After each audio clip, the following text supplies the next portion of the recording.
Royal Challenger বেঙ্গালুরুর বিপক্ষে সবশেষ ম্যাচে হেরেছিল চেন্নাই সুপার কিংস। সেই ম্যাচে মহেন্দ্র সিং ধোনি 9 নম্বরে ব্যাট করতে নেমেছিল। এত নিচে ব্যাটিং করার জন্য উইকেটরক্ষক ব্যাটারকে নিয়ে সমালোচনা হচ্ছে। এবার ধোনি নিজেই সেটার ব্যাখ্যা দিলেন। সেই ম্যাচে শেষ দিকে নেমে 16 বলে 30 রান করেছিলেন ধোনি, তবে তাতেও দলের হার এড়ানো যায়নি।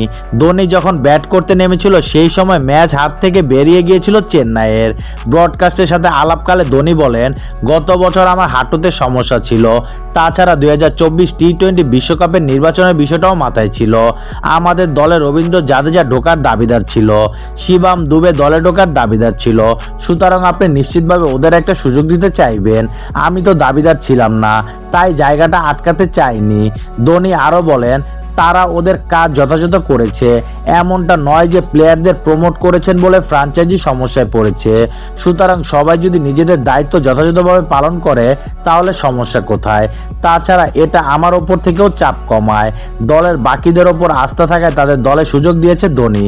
তিনি বলেন, ফলে এমনই ছিল চিন্তাধারাটা। যদি ব্যাটিং ভালো না করতো, রান না আসতো, তাহলে এখানে পরিবর্তন আসতে পারত।